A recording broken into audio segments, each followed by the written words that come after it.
Very good morning students. कल हमने इस जगह पर वीडियो को पॉज किया था, आज हम इससे आगे पढ़ना शुरू करेंगे। तो yesterday we have discussed regarding types of plant tissues, जिसमें मेरिस्टेमेटिक और परमानेंट टिश्यूज़ की हमने डिस्ट्रीब्यूशन डिस्कस की थी। अब हम आगे इनको स्लोली स्टडी करने वाले हैं। तो आइए सबसे पहले हम डिस्कस करते हैं मेरिस्टेमेटिक टिश्यू को। मेरिस्टेमेटिक टिश्यूज़ वो टिश्यूज़ होते हैं जो प्लांट के ग्रोइंग रीजन में प्रेजेंट होते हैं। अब ये ग्रोइंग रीजन्स कौन से होते हैं? सबसे पहला है एपिकल मेरिस्टेमेटिक टिश्यूज़। ये टिश्यूज़ बच्चों उन जगहों पर प्रेजेंट होते हैं जो प्लांट की टिप्स होती हैं। ठीक है, फॉर एग्जाम्पल प्लांट की ग्रोइंग टिप्स, एक तो रूट की टिप्स होंगी और एक शूट की टिप्स होंगी। ओके,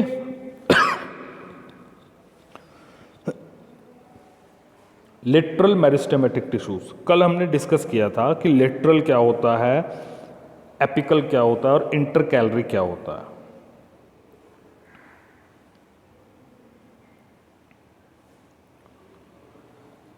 देखिए, कोई भी प्लांट है, इसकी जो टिप्स होंगी ना, ये रूट्स हो गई, रूट की जो टिप्स होंगी और जो शूट की यानी अबव ग्राउंड पार्ट, उसकी जो टिप्स होंगी, वहां पर जो टिश्यू प्रेजेंट होता है उसको बोलते हैं एपिकल मेरिस्टेमेटिक टिश्यू।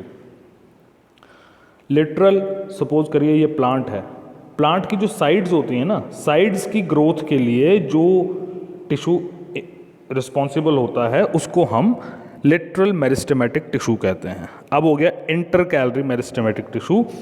अब मान लीजिए यहाँ पर एक लीफ निकली, लीफ का जो बेस होगा ना, लीफ के बेस पर ये वाला टिश्यू प्रेजेंट होता है और ये टिश्यू वहाँ की ग्रोथ के लिए रिस्पॉन्सिबल होता है।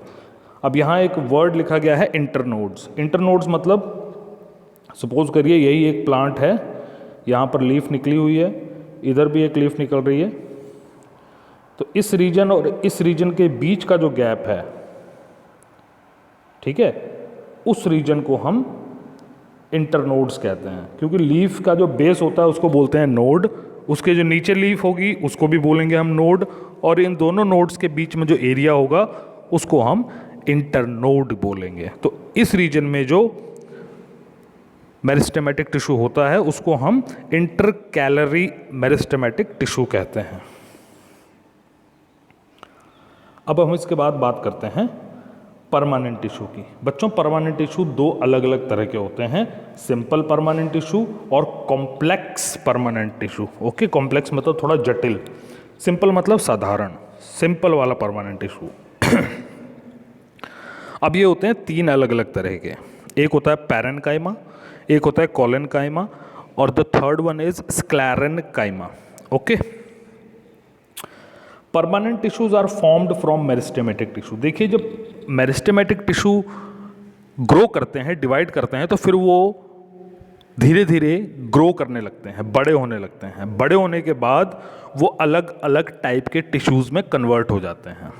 ठीक है, तो जितने भी दूसरे टिश्यूज हैं वो सारे के सारे मेरिस्टेमेटिक टिश्यू से ही बनते हैं। ओके, लेकिन क्या होता है, वो टिश्यूज जो मेरिस्टेमेटिक टिश्यू से मिलकर आगे बनते हैं उनके अंदर डिवाइड करने की क्षमता नहीं होती।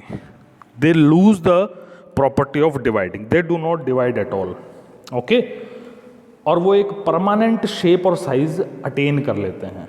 मेरिस्टेमेटिक टिश्यू से जो टिश्यू आगे बनकर तैयार होते हैं, नंबर वन, एक तो वो अपनी डिवाइडिंग कैपेसिटी को लूज कर देते हैं, नंबर टू वो एक परमानेंट शेप और साइज एक्वायर या अटेन कर लेते हैं। अब आगे बढ़ते हैं टाइप्स ऑफ परमानेंट टिश्यू की तरफ। नंबर वन है पैरेन्काइमा। पैरेन्काइमा जो टिश्यू है, इसके अंदर जो सेल्स होते हैं वो एक दूसरे के साथ लूजली पैक्ड होते हैं। ओके, लीफ के अंदर जो पैरेन्काइमा होते हैं उनके अंदर क्लोरोप्लास्ट होता है। क्लोरोप्लास्ट आपने पहले पढ़ा होगा, it is responsible for the preparation of food, for the process of preparation of food which is called photosynthesis. Okay, कुछ पैरेन्काइमा सेल्स जो होते हैं उनके अंदर लार्ज एयर कैविटीज़ होती हैं जो कि पानी में रहने वाले प्लांट्स के लिए ज़रूरी होती हैं फ्लोट करने के लिए। ओके, कुछ पैरेन्काइमेटस सेल्स जो होते हैं वो स्टेम और रूट्स में प्रेजेंट होते हैं और उनका काम होता है स्टोरेज का। तो यहाँ पर पैरेन्काइमा के बारे में हमने 3 चीज़ें पढ़ी। एक तो उनके बीच में जो स्पेस होता है वो ज़्यादा होता है, क्यों? क्योंकि वो लूजली पैक्ड होते हैं। ओके, इनकी वॉल्स जो हैं वो थिन होती हैं। कुछ पैरेन्काइमा जो लीफ के अंदर पैरेन्काइमेटस टिश्यू मिलता है उनके अंदर क्लोरोप्लास्ट होता है जो कि फोटोसिंथेसिस में हेल्प करता है। नंबर 2, कुछ पैरेन्काइमा पानी में रहने वाले पत्तों के अंदर एयर स्पेसिस क्रिएट करके रखते हैं जिनसे उनको फ्लोट करने में आसानी होती है। और तीसरा जो स्टोरेज का काम है, कुछ पैरेन्काइमेटस सेल्स रूट्स और स्टेम में स्टोरेज का काम भी करते हैं। नेक्स्ट है कोलेनकाइमा। कोलेनकाइमा के सेल्स जो हैं वो थोड़े से इलोंगेटेड यानी लंबे होते हैं। इनके बीच ये थोड़े से टाइटली पैक्ड होते हैं जिसके कारण इनके बीच में इंटरसेलुलर स्पेस बहुत ही कम होता है। ये पौधे को, प्लांट को फ्लेक्सिबिलिटी प्रदान करते हैं जिससे कि तेज़ हवा में चलने से, अगर तेज़ हवा चल रही हो तो वो पौधे टूट कर गिरते नहीं हैं। कुछ ब्रांचेस गिर भी जाती हैं लेकिन सारे नहीं गिरते हैं। तो ये कोलेनकाइमा जो टिश्यू है वो प्लांट की इजी बेंडिंग में हेल्प करता है। They also give mechanical support to the plant. Plant को जो मैकेनिकल सपोर्ट है यानी सीधे खड़े रहने में जो हेल्प चाहिए वो ये कोलेनकाइमा टिश्यू प्रदान करता है। Sclerenchyma. Sclerenchyma consist of long, narrow, dead, thick walled cells. Sclerenchyma, narrow मतलब जिनके अंदर जगह नहीं होती है, नैरो मतलब थोड़े पतले से लंबे, डेड, थिक वॉल्ड सेल्स। इनकी वॉल्स जो हैं वो डेड सेल्स की बनी होती हैं और थिक होती हैं, मोटी होती हैं। इनके बीच में एक बहुत ही स्ट्रॉन्ग सब्सटेंस होता है lignin.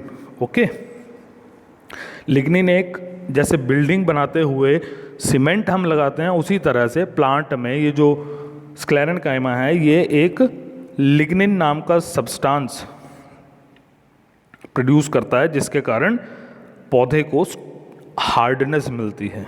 It gives strength and hardness to the plant parts. Okay, आज के लिए इतना ही। नेक्स्ट वीडियो में हम अगला पार्ट डिस्कस करेंगे।